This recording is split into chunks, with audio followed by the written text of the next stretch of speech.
Somos un ISP, nuestra plantilla está en torno a los 100 profesionales, actualmente facturamos en torno a 19 millones, nos dedicamos única y exclusivamente al mundo de la empresa, no trabajamos para particulares y actualmente pues gestionamos más de 15.000 líneas de comunicaciones, más de 4.000 servidores. Y bueno, tenemos solera en el mercado, somos uno de los ISPs, un proveedor de acceso a Internet de los más viejos que hay en el Estado, dedicado a empresas y que no es una telco de las grandes o ha sido absorbido por una telco de las grandes.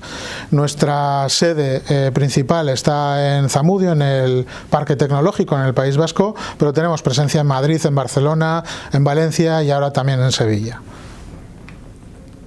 Dicho esto, no queremos aburriros con cuadros de Gartner y de cosas raras, primero porque no aparecemos y segundo porque nunca nos han gustado.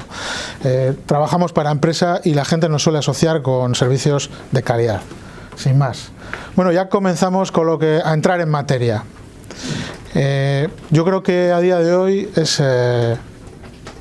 yo creo que evidente que los dispositivos que no están conectados a la red pierden muchas funcionalidades. Ha crecido muchísimo el número de dispositivos que hoy en día interconectamos y eso ha supuesto un incremento exponencial de los riesgos que corremos, ¿no? Se habla ya de superficies de ataque, superficies que no tienen muy clara las personas de qué se tratan esas superficies o en qué se concretan, y también hablamos de ciberexposición. Hemos utilizado un recurso gráfico para guiar un poco toda la presentación y que se entienda. ¿Qué es lo que sucede? Pues que estamos acostumbrados a interiorizar los riesgos que tenemos en los negocios tradicionales. Por ejemplo, si yo soy propietario de una discoteca, pues tengo muy claro que en la puerta, pues para no tener problemas de seguridad dentro, voy a tener que poner un portero.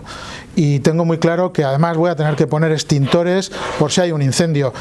Y que además, si hay un incendio y no lo puedo evitar, pues mis cortinas tienen que ser ignífugas, ¿no? Tenemos muy claro dónde aplicar mecanismos de seguridad.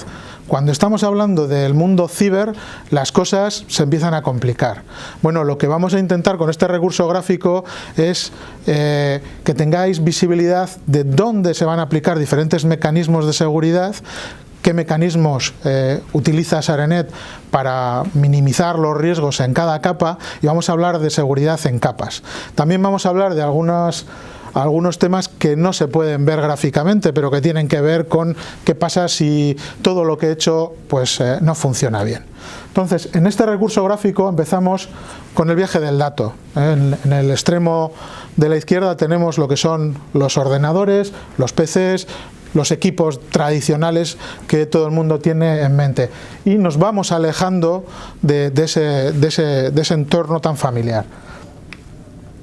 Bueno, lo primero que nos encontramos es nuestra LAN, nuestra red local, la red de ordenadores que tenemos en la oficina. Y bueno, si ya es una empresa que tiene cierta complejidad, diferentes sedes, nos encontramos la WAN, ¿no? La interconexión de esas sedes, esa red intermedia que existe entre nuestra red de la sede y la interconexión de nuestras sedes. Por otro lado, nos encontramos el mundo exterior, lo que para la mayoría de los usuarios suele ser Internet, pero que hay que diferenciar, yo creo que en dos trozos. El operador al que te estás conectando y la conexión de ese operador hacia el exterior. Sería la red del proveedor, que generalmente para los usuarios es transparente, y luego la parte de Internet, el resto que no está en manos ni siquiera de las empresas que nos están dando el servicio de acceso a Internet. Bueno, parece evidente que la primera frontera la tenemos en la separación entre la red del cliente y el resto, lo que los usuarios interiorizamos como la parte externa. Bueno, ¿qué mecanismos de seguridad podemos aplicar en esta frontera? Lo veremos más adelante. Pero bueno, son mecanismos bastante típicos. Está claro que aquí vamos a tener que poner escudos para defendernos de posibles ataques, porque lo que hay fuera es la jauría, es un entorno no controlado por nosotros. Veremos más adelante en qué se concreta en nuestro caso la solución de los cortafuegos de frontera. Seguimos avanzando y entre la red del proveedor y la parte de Internet nos encontramos el borde exterior del proveedor. Este es un entorno ya desconocido para la mayoría de los usuarios, porque la mayoría de los usuarios no saben cómo funciona un ISP. Un proveedor de acceso a Internet, bueno, pues funciona con conexiones hacia el resto del mundo, porque evidentemente su red no abarca todo Internet. ¿Qué tipo de conexiones utiliza un ISP como nosotros? Pues nosotros vamos a unas empresas que se llaman Tier 1, palabrejo, pero que son unas empresas que realmente lo que hacen es tener interconexión en todos los sitios y podemos alcanzar a cualquier destino de Internet a través de ellas. No son empresas que vendan al usuario final, sino que venden a ISPs, y hay muy pocas a nivel mundial. Evidentemente estas tienen una potencia de conexión muy fuerte porque están conectadas en todos los puntos neutros. Y luego, como ese tipo de tráfico a nosotros nos sale caro, pues llegamos a acuerdos con otras empresas. Y lo que hacemos es, bueno, pues acuerdos de peering se llaman, de intercambio de datos directamente. Si un usuario de SARENET se conecta a Google, no va por esos Tier 1. Yo directamente con Google me he juntado en un sitio, tengo un switch, intercambio. Es un usuario mío, llega a Google directamente y de Google, si hay tráfico para mí, me lo entrega directamente por ahí, sin tener que pasar por esas empresas que nos llevan a cualquier parte. Evidentemente, como no podemos llegar a acuerdos con todos, pues lo que hacemos es tener también esos Tier 1. Bueno, en nuestro caso, los Tier 1, por si os suenan los nombres, nosotros trabajamos con 3, nunca puedes trabajar solamente con uno, porque llegas de mejor forma a algunos destinos con unos que con otros. Llegamos con estas 3 empresas, Telia, Coyent y Tata. No os dice nada, quizás en el caso de Tata sí, que es la Telefónica India. Y luego tenemos presencia en, estos son puntos neutros de intercambio, sitios donde vamos operadores y bueno, cambiamos cromos, como se suele decir, nos interconectamos. Claro, aquí ya no es un solo punto, que este punto estaba muy claro, la parte externa de mi red con la jauría de Internet, sino que aquí tengo diferentes sitios donde puedo aplicar algunos mecanismos de defensa. ¿De defensa contra qué? Bueno, pues aquí fuera llueve fuerte. Habéis oído hablar de ataques de denegación de servicio. Los ataques de denegación de servicio son ataques volumétricos. Volumétrico significa que te enchufan unos chorros de datos que ni siquiera tus conexiones son capaces de soportar. La intención de los atacantes ya no es robarte datos, sino dejarte a oscuras en Internet, sin visibilidad. Bueno, veremos cómo es nuestra defensa en la frontera. Nosotros lo llamamos defensa perimetral. Es algo novedoso y esto posiblemente la mayor parte de los que estáis aquí, aunque seáis del sector, no habéis visto algo similar a lo que os vamos a comentar que hacemos, ¿no? Veremos cómo son este tipo de herramientas más adelante.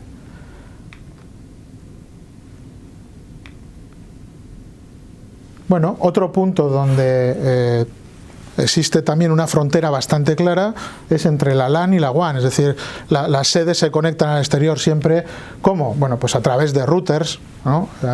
Los routers tienen que estar bien configurados, tienen que garantizarnos la continuidad. Veremos cómo dan las soluciones de conectividad SARENET y qué información da sobre las mismas.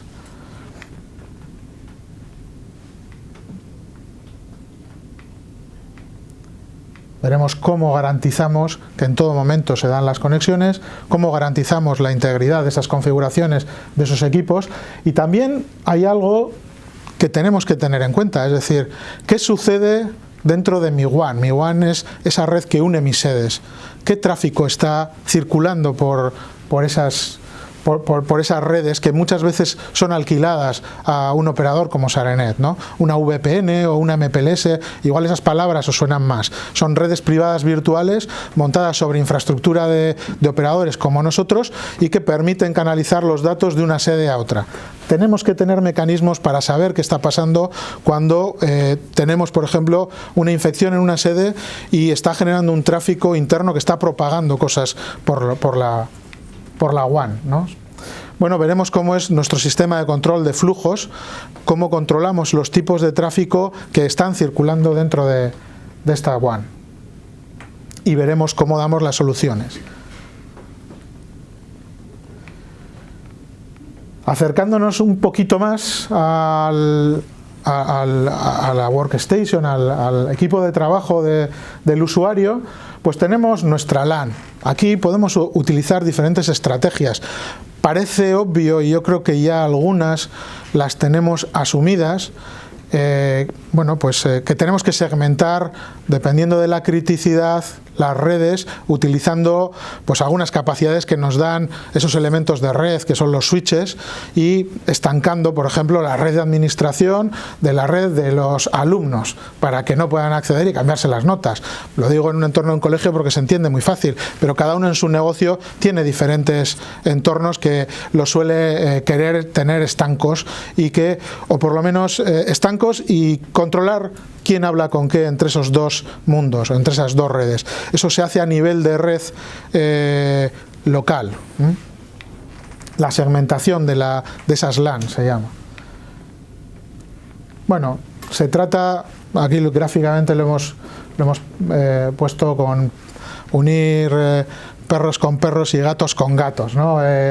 Que cada uno esté con la gente que tiene que estar, con los roles que tienen que estar en su segmento de red, y que exista un elemento intermedio que fiscalice qué tráficos pueden ir entre las diferentes redes. Luego también, pues las costumbres están cambiando y cada vez existen más tendencias a que los usuarios se lleven a la empresa sus propios dispositivos de conexión. El entorno dentro de la LAN está cambiando mucho, y pues también existen mecanismos de seguridad, veremos en qué consisten, que te permiten controlar esas conexiones internas. Aquí he puesto estas siglas, son palabras de trae tu propio dispositivo, ¿no? Que se ha puesto bastante de moda en algunas empresas para que la gente trabaje de una forma cómoda.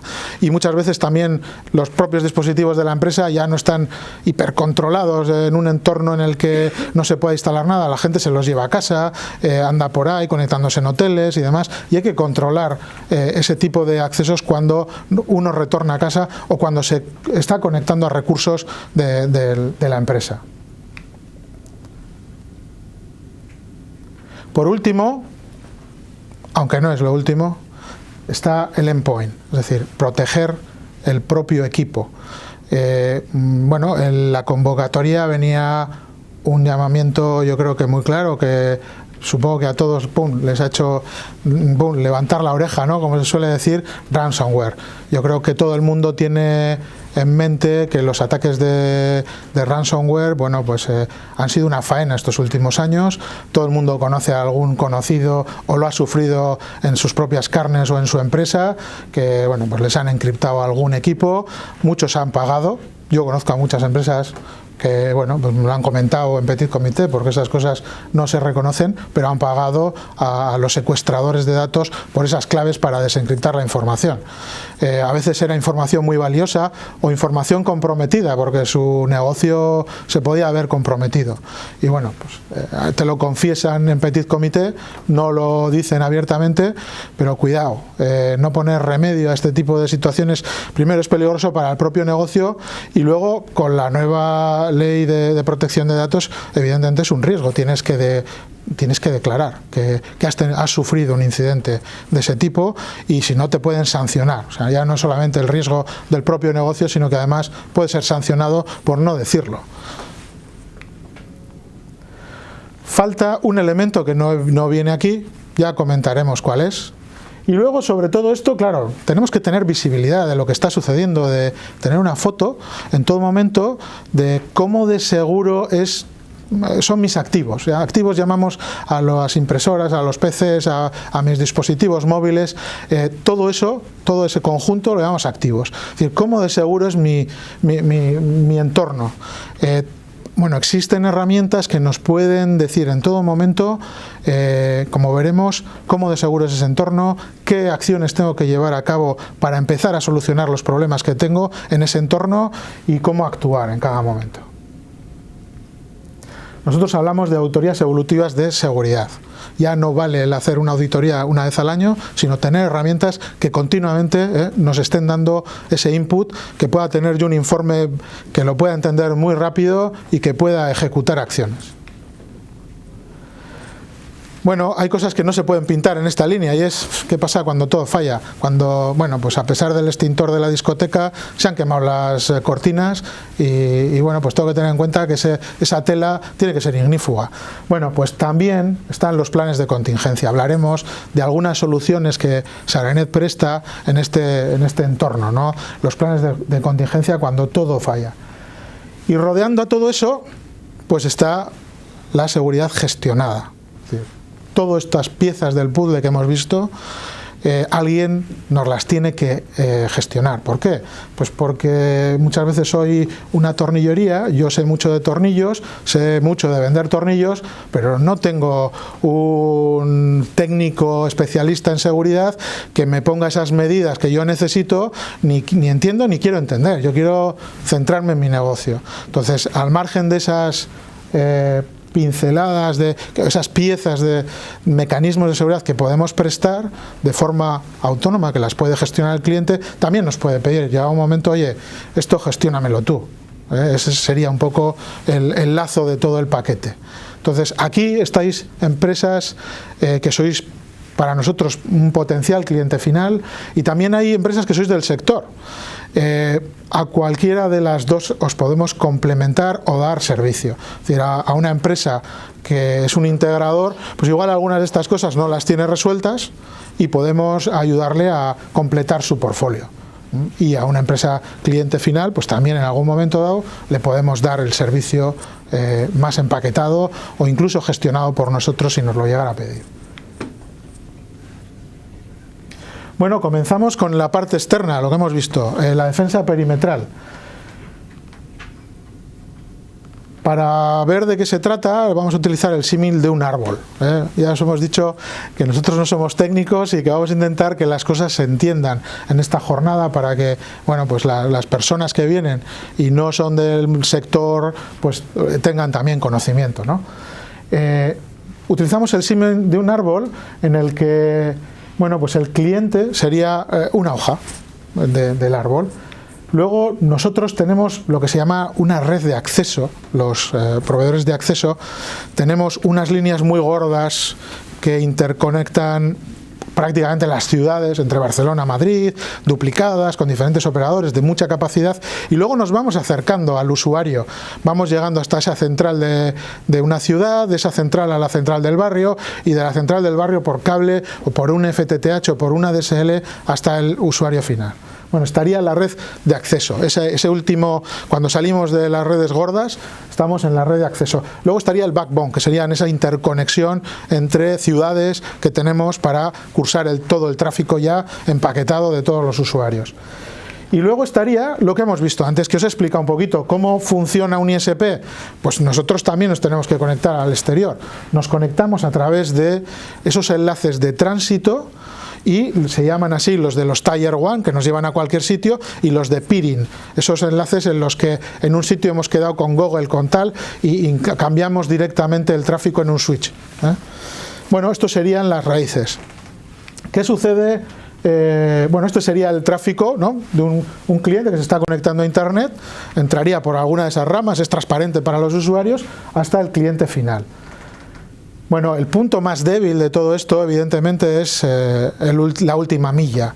Si yo tengo una DSL, pues bueno, pues bloquear una DSL con un ataque de denegación de servicio es muy sencillo. No, a nada que apriete un poco el acelerador y dirija redes de ordenadores infectados a nivel mundial enviando datos a esa dirección concreta, pues te vas a quedar a ciegas. Tu conexión no va a funcionar. Lo que pasa es que, bueno, pues en vez de tener un tráfico normal, pues bueno, vas a tener saturado este lado. Aquí, bueno, pues parece que es buena idea colocar algún elemento que si detecta un tipo de ataque de este tipo, pues lo corte. Sí, pero la verdad es que es poco efectivo. Casi todos los cortafuegos tradicionales son los firewall, incorporan capacidades para detectar estos ataques de denegación de servicio y cortarlos. Tienen inteligencia para hacerlo. ¿Qué es lo que sucede? Que como ya me han saturado todo el enlace, de poco me sirve pararlo detrás. El objetivo del ataque era que yo no estuviese visible y ya no estoy visible. No llegarán hasta los equipos finales de mi red porque lo para el cortafuegos, pero mi línea no me sirve de nada. Yo estoy aislado del mundo. Lo que puedo hacer es, digo, bueno, pues me llevo ese cortafuegos a la red de acceso del operador. Bueno, incluso aquí en este tipo de ataques tenemos un problema. Y es que la potencia de este tipo de ataques es tan brutal que lo que puede pasar es que no solo te anulen tu línea o parte de la red de acceso, sino que además de forma colateral se vean afectados otros clientes de SareNet por el ataque que estás sufriendo. Esto, que parece una cosa así un poco rara, pues no es extraño, que en ocasiones pueda llegar a suceder. Bueno, para que os hagáis una idea de lo que cuesta hacer un ataque de este tipo, he cogido unos precios. Hay cientos de empresas piratas que revenden potencia para anular una dirección IP concreta. Para que os hagáis una idea, 90 euros una hora de ataque de 125 gigas por segundo. Esto es brutal. Para que os hagáis una idea, vuestras conexiones de FTTH tendrán 100 megas, no llegan al giga. En vuestra red local tendréis conexiones de 1 giga, no creo que alguno, igual tenéis de 10 gigas. Estamos hablando de 125 gigas, 90 euros una hora. Si tú eres mi objetivo, te hundo. Y esto se puede alquilar en cualquier sitio, en internet. No hace falta ni meterse en la web profunda. Es muy sencillo. Como veis, pues bueno, tampoco es tan buena idea el llevar ese cortafuegos a la red de acceso, porque la potencia es tan brutal que dices, bueno, pues otro sitio bueno para colocar estas cajas que me frenen el ataque puede ser la troncal. Claro, aquí lo hemos pintado muy fácil, es un árbol y es un tronco, pero nuestra troncal es así. Realmente no es un sitio donde puedas colocar una caja. ¿Veis? Bueno, este es el parque tecnológico, son enlaces anillos de alta capacidad de fibra óptica entre Madrid, los puntos donde nos conectamos con los Tier 1, en fin, es un follón y no tienes un único sitio donde decir, pongo la caja aquí y estoy completamente seguro. ¿Dónde parece lógico colocar medidas de seguridad? Pues bueno, ahí. Porque esos puntos sí que los tengo muy controlados. Los puntos de peering y los puntos de conexión con los Tier 1. Son nuestros routers de conexión con el mundo exterior. Como veis, ahora aquí hemos puesto el símbolo, para que no estéis familiarizados, de un router. Bueno, ¿qué es lo que ha hecho SareNet? Esto es propio, por eso os decía que igual este tipo de soluciones no las conocéis aunque seáis del sector. Bueno, estamos recolectando continuamente datos de estos routers, de todo lo que llega a las IPs de nuestros clientes o a los clientes que les damos tránsito, que también son otros pequeños ISPs, tienen su propio AS en Internet. Bueno, pues recolectamos continuamente todos esos datos con unos flujos brutales. Me he ido para atrás, perdonad. Con un recolector, ahí estamos hablando de, no sé si 600.000 al segundo, datos que estamos recogiendo. Los tratamos con técnicas de Big Data, con bases de datos que funcionan pues a otro nivel, y lo que hacemos es presentarlos en una herramienta web al cliente. En esa herramienta web el cliente va a poder, llegado un momento, decidir si quiere, si está siendo atacado, hacer un corte y propagar desde aquí, desde una base de datos con las reglas de corte, reglas de cortafuegos en nuestros propios routers frontera. O sea, no es una caja que compre el cliente, es un servicio que da SareNet que le permite al cliente final interactuar con los routers troncales del SareNet. ¿Qué es lo que ve el cliente? Pues el cliente ve algo así, similar a esto, donde ve todo el flujo de datos. Aquí solo representamos el tráfico que le está llegando a sus IPs, puede ser de un rango de IPs, de una IP, todo esto mezclado, esto lo podemos representar como queramos. y aquí las sesiones por segundo contra esas IPs. Los tipos de tráfico, TCP, tal, bueno, estos son siglas, no son de aplicaciones, sino de un nivel más bajo, y aquí vemos las IPs top que me están generando ese tráfico. Si sospecho que alguna me está fastidiando, lo que hago es automáticamente creo un filtro. Bueno, aquí, por ejemplo, creo un filtro por ese puerto, de puerto origen TCP 443. Digo, a ver si, joder, lo que me está llegando por este me parece un poco raro. Vale, pues creo un filtro y veo qué tráfico me pararía una regla de cortafuegos que me quitase todo ese tráfico de ese puerto. Veo que aquí es una barbaridad, entonces simplemente voy aquí, le doy a aplicar filtro y en tiempo real, aquí veis que pum, hay una regla, o sea, una recta, en tiempo real se aplica esa regla de cortafuegos y filtro todo el tráfico que tiene como puerto origen el 443.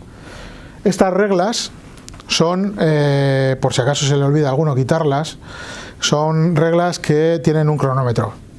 Durante 60, puedes tenerlas durante una hora o algo por el estilo, para que no se te olvide que tienes ahí una regla que lo has hecho por un ataque puntual. Porque claro, estos ataques, hacerlos durar en el tiempo es complicado también para el atacante. Una hora no, es fácil, pero tenerlos de forma sostenida 24 horas, llegarían a, entre todos los ISPs que hay por el camino, llegaríamos a darle corte a ese ataque. Entonces, como suelen ser de duración limitada, una hora o lo que sea, pues crear esa regla que te va a dejar visible otra vez en internet y cortar todo ese ataque. También puede ser por flujo de ataques por segundo. Bueno, y este es el primero de las capas de seguridad de las que os quería hablar. Cortafuegos en la frontera. Esto es un punto rápido para tocar, porque esto lo tenemos todos más o menos interiorizado. Hablamos de cortafuegos tradicionales. En vez de instalarlo en mi red local, delante del router, del firewall, un router, para conectarme a internet, lo que he hecho es llevar ese cortafuegos a nuestro CPD, a SARENET, y que sea el punto de salida de la interconexión de todas las redes. Bueno, aquí trabajamos con cortafuegos tradicionales, no hay ningún misterio. Somos partner de Fortinet, somos un partner un poco especial en España porque gestionamos los equipos que están alojados en nuestro data center, y lo que tienen, las capacidades que tienen estos cortafuegos, bueno, pues son las típicas. Un antivirus que todo el tráfico que llega a mi red te lo está filtrando, son efectivos como son de efectivos también. Un servicio anti-spam o de web filtering para que mis usuarios no se conecten a páginas que yo no quiero, cosas por el estilo. También los utilizamos mucho, pero son las típicas de un cortafuego. También los utilizamos mucho, como están entre la red del cliente y el exterior, para hacer conexiones seguras hasta la red del cliente. Conexiones seguras porque suelen incorporar capacidades de tunelización, para hacer un túnel encriptado entre un portátil que estoy en un hotel y mi red local o los equipos internos, ¿no? Para eso se utiliza mucho. Si quiero acceder a un recurso interno de la empresa, pues cierro un túnel, palabras IPsec, que es un protocolo, SSL es otro protocolo, para cerrar estos túneles. Para el usuario es darle un doble clic, empezar a trabajar de forma segura y ver los equipos internos de su empresa. Para esto los utilizamos mucho. Poco más que decir, quizás es el punto más conocido o que intuitivamente se ve más claro, ¿no?